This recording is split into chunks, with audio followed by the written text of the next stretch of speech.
Yes, hello ladies and gentlemen, and welcome back to Albums Recall. I'm back with another episode to do today. Um, Today, this one here. I don't need the intro for this one. If you know, you know. I'm just gonna go straight into this one. Straight Outta Compton. It's the debut studio album by rap group N.W.A, which was led by Eazy-E.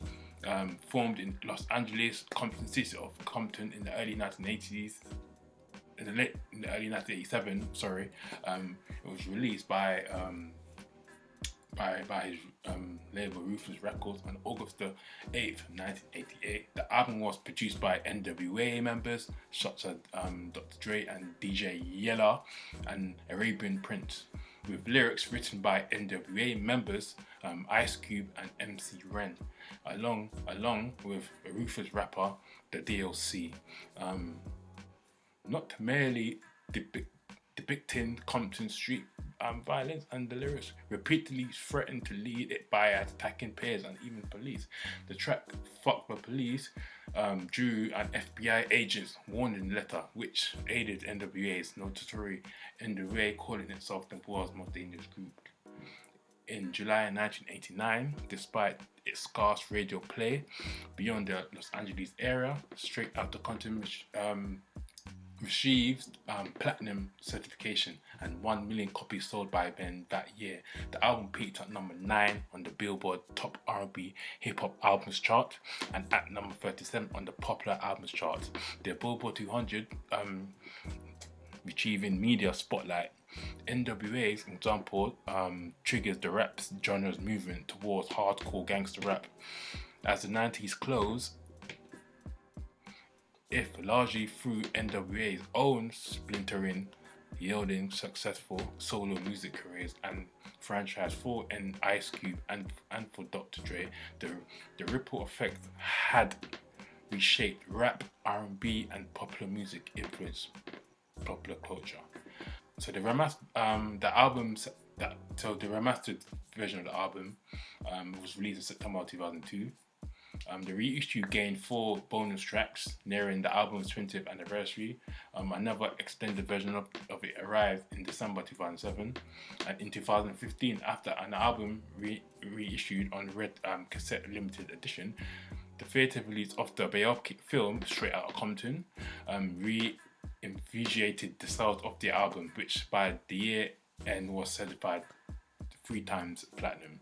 In 2016, it became the first rap album to be entered into the Grammys Hall of Fame. The length of the album is 60 minutes, 16 seconds. If the album was recorded between 1987 and 1988, obviously genres is West Coast hardcore hip hop, gangster hip hop, hardcore hip hop. The 3 singles from the album as well. Straight Outta Compton, the leading single, was released on July the 10th, 1998. The second single was Gangsta Gangsta, released on September the 5th, 1988. And the final single, Express Yourself, was released on March 27th, 1989. So I'm going to go to the recording production style of the album as well. Talking of Straight Outta Compton, N.W.A's prime record producer Dr. Dre in 1983 interviewed records a few that thing together in 6 weeks, so we could have something to sell out the trunk.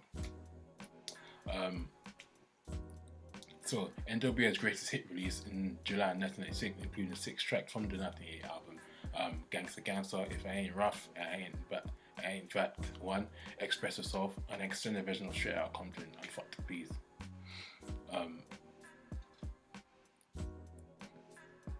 So yes, this is one of my favorite albums of all time. Just the way everything gets together. I just love the I love also the production. There's a lot of break beats in here as well. And funny enough, Dr. Dre said this wasn't even his best work. He admitted it, said this wasn't his favorite work. He prefers the second album over the first album in terms of production. Obviously, Straight Outta Compton is more iconic than their second album. That's what paved the way. That's what paved the way for West Coast hip hop. I think he said that the production he actually improved and he preferred the production of the second album. But we'll get to that in another episode, obviously. But anyway, so I'm gonna go through more of the reviews. All Music, they gave it a 5 out of 5. Chicago Tribune gave it 3 out of 4. Los Angeles Times gave it 4 out of 5. Q gave it a 2 out of 5. Rolling Stone magazine gave it a 5 out of 5. Uncut gave it a 5 out of 5. Some perfect reviews there. So that's I'm gonna go for some critical receptions now. Music journalist Greg Cott finds N.W.A sound fuller and funkier than Public Enemy, and the lyrics is just as unforgiving. On the other hand, Kerry Darling in the California's Orange County Register, while thinking about the lyrics make Ice-T look like a cube scout, ultimately deemed the album curiously uninvolving as it lacks the insight and passion that puts the best work by the likes of Boogie Down Production and Ice-T and Public Enemy so far ahead of the field. In the Hi-Fi News and Record Review, Peter Clark, going further, calls the lyrics unrelenting in their unpleasantness, offering the lower possible ratings. So yeah, that's some reviews from some big critics as well. So I'm going to go through the track list for you now as well. Also, full track list for you. There's 13 tracks altogether. So I'm going to run through them as well with you. Straight Outta Compton. Number 1.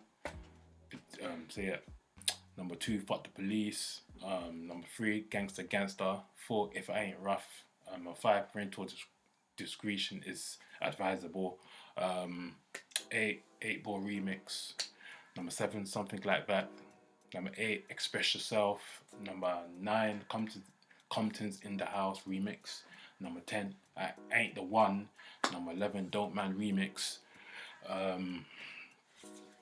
Number 12, Quick on the Set. Number 13, Something to Dance To. So that's the whole track list for the album there for you.